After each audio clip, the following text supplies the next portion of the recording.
Right then, ladies and gents, we know that we're going to be having so many conversations about midfielders. It is United's priority this summer. We know Casemiro is leaving. The midfield overhaul is happening. And we already know about Elliot Anderson being our priority midfielder. We know that we're linked as well with Wharton and, of course, with Baleba.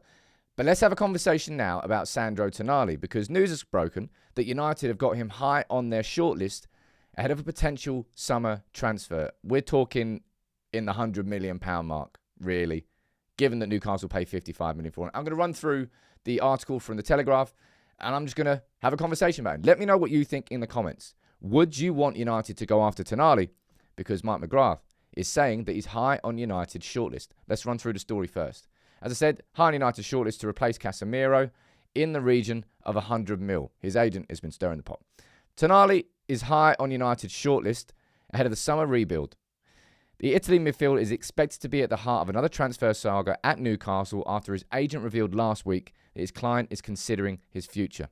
And you'll remember, or maybe you don't, on deadline day he was kind of randomly linked with Arsenal. Kind of came out of nowhere. Obviously didn't move. So his agent has been doing the work. Apparently Juve are interested in bringing him back to Serie A. He's high on the list of midfielders being considered at United along with Elliot Anderson and Adam Wharton. Interestingly, there's no Carlos Baleba's name there. I don't know whether that's just because we're now not looking at him. Another kind of poor performance from him, really. Brighton lost to Crystal Palace. Got booed off. Oh dear, oh dear. Anyway, his agent, if you missed the quotes, look at these down. This is what he was saying last week. Newcastle are having a hard time letting go Sandro, and he wants to lead the club to the Champions League. We'll evaluate and decide what to do in the summer. These transfer discussions will take place later. We'll see how the season ends, and then we'll decide what to do. There's no preference. It's still early. What we're saying today won't apply tomorrow. Newcastle couldn't let him go now, and there's no point moving, especially since Sandro is attached to the club. Mate, if I was a Newcastle fan, I'd be fuming to hear his agent coming out and chatting like that. It's a little bit like Mino Raiola and Paul Pogba. But yeah, he didn't leave Newcastle, but clearly his agent is stirring the pot. You know what I think about Sandro Tonali? Mate, I really like these links. Why wouldn't I like these links? Newcastle's midfield has probably for 2-3 years now been one of the best in the Premier League. One of the hardest to play against in the Premier League. Tanali, Bruno Guimaraes, and Joe Linton, all three of them, they fit the bill in terms of the all-round physical monsters that you kind of need in the Premier League. I don't think I would be put off by anything to do with the betting scandal, what happened there. That's kind of in the past, and that's done and dusted. I wouldn't really... He's 25, he's been in the Prem for 3 years. This is just United adding another midfielder to the list of Premier League midfielders that we could and should be looking at signing. Tonali's right up there with the Elliot Anderson level of pricing, though. You're talking $100 million. And I think that's probably, if I'm going to have any concerns or any questions around him, I think I would have it more about the price and the logic of, not the logic, whether I want United to spend that much on him rather than whether he'd suit the team. He'd definitely suit the team. Whether he'd suit the Premier League, you know he already is established in the Premier League for 3 seasons. Now, I asked you on Twitter what you thought about the links. Let me run through what your opinions were. Some of them anyway. Mike is saying used to be borderline obsessed. Anderson seems to be a priority. I doubt he'd come to be a rotation. Well, I think it would be one or the other. Trilogy is saying no way. Newcastle pay $55 million. They're never going to sell for less. I don't think this is any conversation about him being sold for less. It'll be for more. I want United to continue to focus on players who want to be here. I always like Tanali. But a question, does he really want to be at United? Honestly, I don't think there are many players that wouldn't want to join you. I know that sounds like such an arrogant bloody thing to say. Semenyo didn't, and he went to City. So, of course, certain players have preference to go elsewhere. And I think Tanali, if he was to leave Newcastle and his agent was to really push it more, there would be a whole host of clubs lining up to try and sign him. So I really like these links. It's the latest in a list of Premier League established midfielders that Manchester United are considering.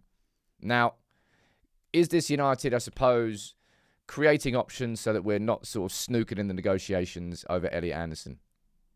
Possibly. That's one reason why we're looking at him. And number two, we actually like to sign him, you know. But other than Tanali, there are more midfielders in the Premier League, and these are at different sort of levels. So Tanali, I think, would be an alternative, a direct alternative to Elliot Anderson at that like $100 million price point. But then you've got Mateus Fernandes, for example, if West Ham go down. I think United could definitely be interested in taking a look at him. What about Sander Berge as well from Fulham? And what about James Garner from Everton? Different levels of midfielders here. We're not just talking about the absolute elite top tier. Maybe one or two of them would be seen by you as more of a squad signing midfielder rather than a out and out first team player. But Newcastle are going to be pissed off at these links. But Tonali's agent has basically lit the beacon, really. Chatting in the papers out in Italy, deadline day getting linked to Arsenal, and now getting linked with Manchester United. I don't know whether that's an agent thing or this is just United doing their groundwork, but I really like the links. And I just see this as being the right strategy for Man United, not just in this window coming up, but just moving forward. Every single summer, go out there and cherry pick maybe two of the best of the rest in the Premier League. Now, last summer, it was Cunha and Mbeumo, and it bloody worked. This summer, could it be Anderson and Baleba? Maybe. Could it be Tanali and Baleba? Maybe as well. This is United lining up options. Obviously, this completely and utterly depends on whether or not we get into the Champions League. And I kind of think Elliot Anderson does too. Although, do I think he'll be, maybe not desperate. He'll want Champions League football. But I think with Tanali, it's kind of like there is absolutely no chance of being even linked with him unless you're in the Champions League. What do you think about the price? 100 mil? I don't really think you can argue about it with Tanali, if I'm being completely honest. He's just signed a new deal. So he's got a contract, I think, until 2029. He's 25, so prime age. He's got 3 years of Premier League experience under his belt, and Newcastle paid 55 mil for him in the first place. So yeah, I don't really think there's too much to say. Would Newcastle be easy to deal with? Nope. They were pretty firm over the Isaac situation, then ended up getting a British record for him. Was it 120 mil? I think it was. Look, I like these links.